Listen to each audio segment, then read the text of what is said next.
in the top 5. Jeff Gordon moves up. Montoya holds second. Kyle Busch back to 5th. Jeff Gordon moves up. Kurt Busch into the top 5. 18 in cars the deuce and coming. Yeah, the 18 cars backpedaling just a little bit, Mark. I don't know, or Mike. I think it's something happened to his car there. Steve? Mike, you guys were talking about changing weather conditions. Kurt Busch just says this car is temperamental. It's hard to hit the right groove. I have to load the right rear tire too early.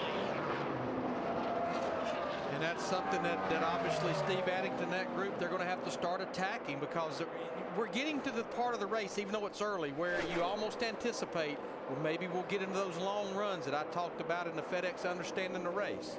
There's Steve Addington, crew chief for Kyle Busch for a couple of years. Now he's moved over to Kyle's brothers, Kurt Busch, for 2010. Coming up on 100 miles as you watch the battle for third. Kurt Busch moving underneath Jeff Gordon to take third away.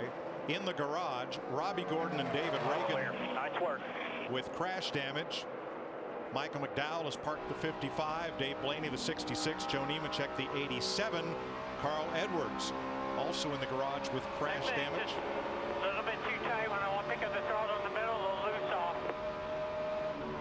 And I think fix first things first. Fix that little bit of push, a little tight in the center first, and that may calm the looseness down. Right. You got the wheels cranked left for the push, and all of a sudden the front will bite and the back will snap out just a tad. Free her up just a little bit and you'll be good.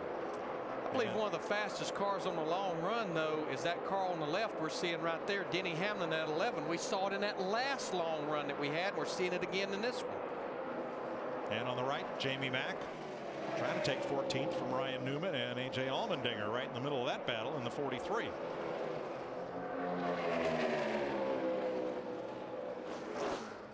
Yeah, that orange and that green car, they've been hooked together for a good part of the race. Allmendinger in the bottom in the 43 and McMurray, our Daytona 500 winner, in the 1 car. They've been right there almost like this since the drop of the green flag. A couple of sportsmen there.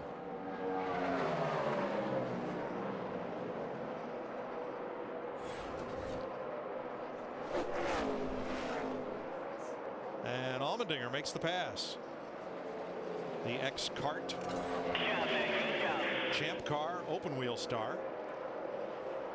Had a great run in the Daytona 500, but the last 2 races kind of fell off the map a little bit. So this is a good run, at least early here for him. I'll tell you what, that car was good getting into turn 1 there. Man, he made up a lot of ground on the 39 car Newman there. Really, really. Watch this. So he gets in the corner really hard, down on the bottom.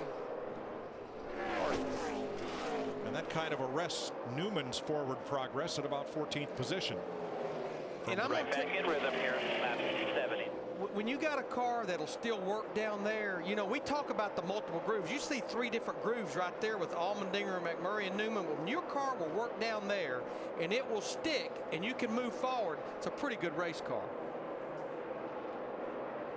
Little battle up front here. Kyle Busch is 7th. Christie's about to get a mirror full of Tony Stewart here. Yeah, you know, they've just lost a little bit of the handling, Mike, on their race car. They were a little free before that stop. They made a wedge adjustment. And, you know, right now the track is sunnier. It's sunnier down here than it's been all day. So they're just trying to keep up with the changes.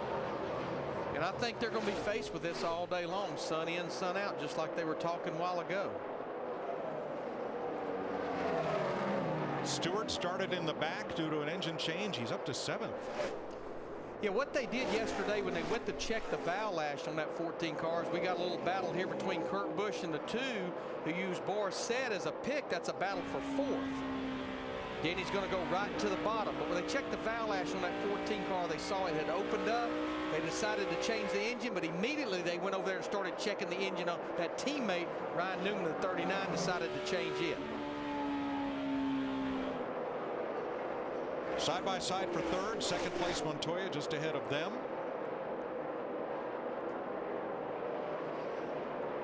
Dick, how about Montoya?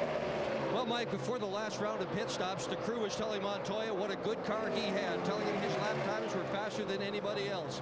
Then on the pit stop, they adjusted the car. He doesn't have as much forward grip as he had before, and he is watching Kasey Kahne disappear through his windshield. So what does the crew tell him? You're faster than anybody behind you. And they're telling him the interval between he and the cars that are back there to try to keep their driver enthusiastic and pumped up about his situation. Yeah, I mean, he just lost 2 spots there. You saw the 11 car, Denny Hamlin, drive by. Real clean. There was a bit of stir. This is the guy, though, going. Denny Hamlin's going forward. His teammate, Kyle Busch, in that 18's going backwards. He continues to lose spots. Jimmy Johnson battling for 9th, and here comes DeBiff. That 18 car, though, I've noticed that a lot of races. Really good for a little bit for a short period of time, but hadn't been all that great over a long haul. And here comes Biffle, right in his favorite groove. Took him 75 laps to get to the top 10 from the back. That groove, that's such a fast groove. You pick up a lot of straightaway speed, but man, if you ever slip, you'll be in big trouble. Paul Menard in the 98 with Bobby Labonte, a 6-time winner here, and they're fighting for a spot inside the top 20.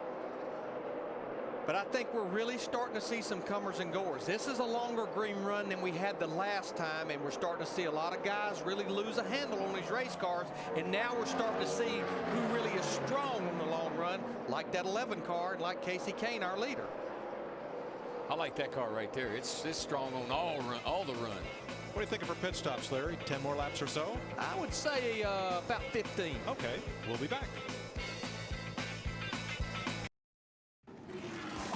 The Kobalt Tools 500 is sponsored by AT&T, a better 3G experience. By Nationwide Insurance. Call or visit us online for a quote today. And by Kobalt Tools. Kobalt, the next generation of tough tools.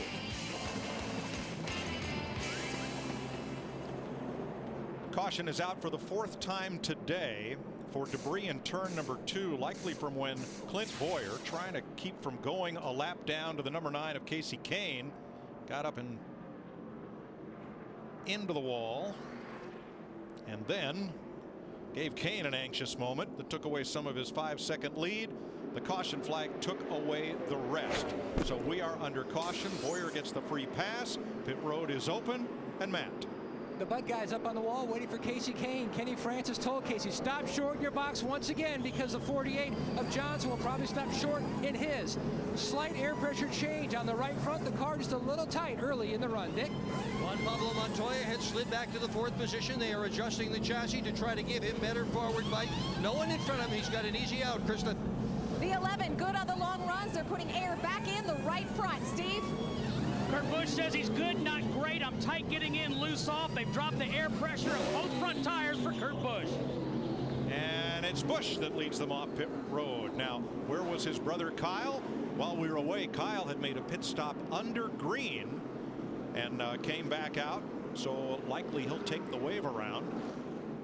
Look at our leader, Kasey Kahne. That 9 car lost 6 spots on that pit stop. It just, things are just congested in the area where he's pitting and Jimmy Johnson in that 48. Too many good cars right there together.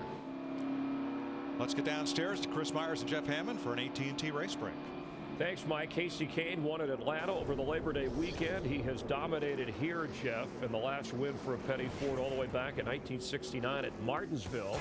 As we recap the start of this race today, on the pole was Dale Earnhardt Jr., but has not led a single lap in this race. It's Kyle Busch, who led 22 laps early. Robbie Gordon, not off to a good start. Loses the left rear tire right there about the 4th lap of the race. You see the carcass coming off, spins the 7 car up in the outside wall. His day's pretty much done. And then David Reagan, a Georgia native, tires playing in. He had scraped the wall a little earlier, another tire issue. Yeah, it blows the right front, sends the number 6 car up in the outside safety barrier. He's in the garage also. Brad Keselowski gets into Carl Edwards, and Carl was polite about it, but it caused this mix-up with Joey Logano, and out of the race for the moment for Carl Edwards, who's had great success here. But we have had, as we just saw moments ago, more tire problems as that more related with a new tire here at the Atlanta Motor Speedway, or is it the way guys are running their cars early? It's a combination of all the above. Yes, the new tire here has got a little more grip, and the guys, I think, have had problems with their air pressure, maybe getting it too low, trying to get more grip here at this particular racetrack, because the racetrack's wore out, Chris, and we're seeing those issues because of that, as well as sometimes the guys making contact. These tires are not that durable. You get into the sidewall, you can damage them, and then all of a sudden you see what the problems come up from it. All right, we've heard our guys talking about running high, running low. Obviously, your car dictates some of that, but is there a better one to go if everything's equal? Here at Atlanta, I'd like to get my car to be able to work on the top side. It's a little easier, I think, on the tires, especially the right side tires. And the day we keep harping on it is keep the drop off as far as wearing the